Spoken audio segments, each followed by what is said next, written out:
Subscribe कीजिए royal teacher को education संबंधी न्यूज़ तुरंत पाने के लिए।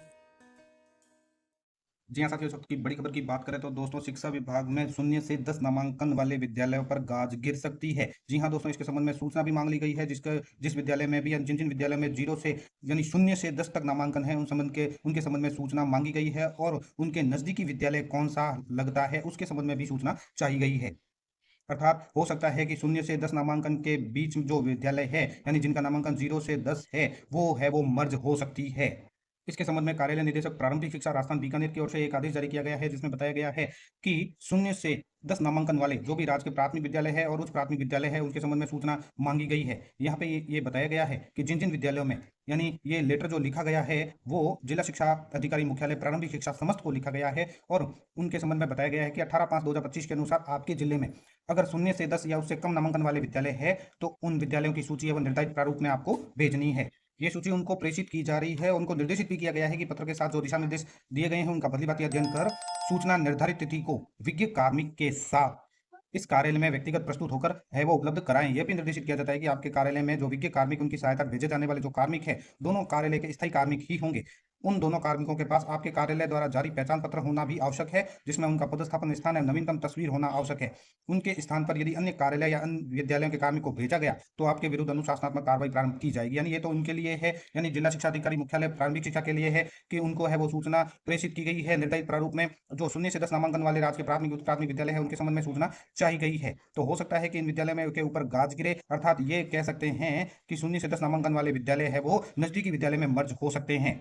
यहाँ पे जो सामान्य दिशा निर्देश दिया गया है उसमें ये बात बताई गई है कि विद्यालय का नाम जो अंकित करना है आएगा जो सबसे निकटतम है उसमें यदि एक से अधिक विद्यालय की दूरी समान है तो उच्चतम स्तर के विद्यालय का चयन किया जाएगा। उच्चतम स्तर के भी दो विद्यालय एक समान है तो शिक्षा वाले विद्यालय का चयन किया जाएगा। यानी इनके कॉलम दिए गए हैं अलग अलग, उनमें कौन से कॉलम में किसका नाम आएगा उसके संबंध में निर्देश है।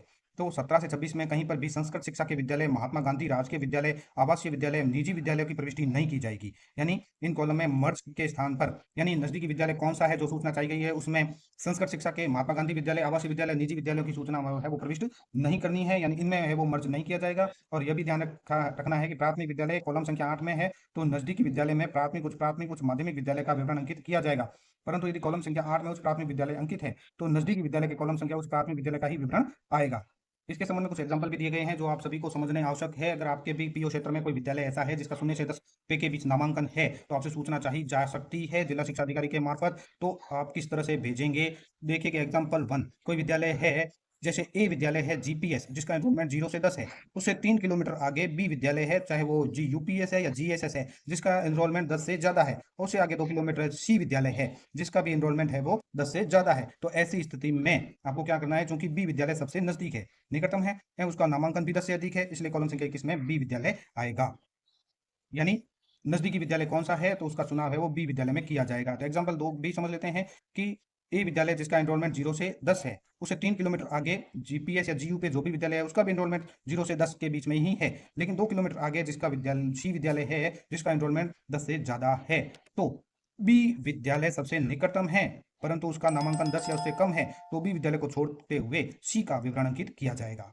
यहाँ पे एक और बात एग्जाम्पल के रूप में आपको समझना आवश्यक है, जो एग्जाम्पल 3 दिया गया है वो मोस्ट इंपोर्टेंट है, क्योंकि यहाँ पे बताया गया है कि ए विद्यालय जी यूपीएस है और बी विद्यालय है वो जीपीएस है। इसका जो एनरोलमेंट है 0 से 10 है, इसमें कुछ भी हो सकता है, और आगे सी विद्यालय है जिसका एनरोलमेंट 10 से ज्यादा है जो यूपीएस या जीएसएस भी हो सकता है। ऐसी स्थिति में क्या करना है कि बी विद्यालय सबसे नजदीक है, ये तो हम सभी जानते हैं कि सबसे नजदीक विद्यालय है उसका चुनाव पहले किया जाएगा, लेकिन यहाँ पे ए विद्यालय उच्च प्राथमिक स्तर का है, ए विद्यालय उच्च प्राथमिक स्तर का है, बी विद्यालय प्राथमिक स्तर का है, इसलिए बी विद्यालय को छोड़ते हुए ए विद्यालय के समान स्तर का अथवा उच्च स्तर का विद्यालय अर्थात उच्च प्राथमिक अथवा उच्च माध्यमिक का विवरण अंकित किया जाएगा। यानी इसमें अगर ऐसी परिस्थिति आ जाए तो ए के नजदीकी सी विद्यालय का चयन किया जाएगा। इसी तरह जो एग्जाम्पल 4 है वो भी यही दर्शाता है कि ए विद्यालय है जी यूपीएस है जिसका एनरोलमेंट 0 से 10 है और बी विद्यालय भी जी यूपीएस है, दोनों का है वो समान रूप से एनरोलमेंट है। तो ऐसी स्थिति में अब आपको सी विद्यालय का चयन करना होगा। कुल नामांकन दोनों में बराबर है तो बी विद्यालय को छोड़कर सी विद्यालय का विवरण अंकित करें। इसी तरह जो एग्जाम्पल 5 है वो ये कहता है कि बी विद्यालय सबसे निकटतम है और बी विद्यालय का स्तर बी ए विद्यालय के बराबर है। इसमें बी विद्यालय का नामांकन भी 10 से अधिक है तो यहाँ बी विद्यालय का विवरण अंकित किया जाएगा। तो दोस्तों ये थी जानकारी। 0 से 10 एनरोलमेंट है उनके संबंध में जो सूचना चाहिए गई है उसके संबंध में बता दिया आपको। हो सकता है कि 0 से 10 नामांकन के बीच जो भी विद्यालय है जिनका नामांकन 0 से 10 है वो नजदीकी विद्यालय में मर्ज हो सकते हैं, और मर्ज की स्थिति भी आपको दिखा दी है और एग्जाम्पल के रूप में भी आपको बता दिया है। उम्मीद है दोस्तों ये वीडियो आपको पसंद आई होगी। वीडियो पसंद आए तो जरूर लाइक शेयर और सब्सक्राइब कीजिए। पास में आने वाले घंटी के बटन को जरूर दबाएं एजुकेशन संबंधी न्यूज तुरंत पाने के लिए।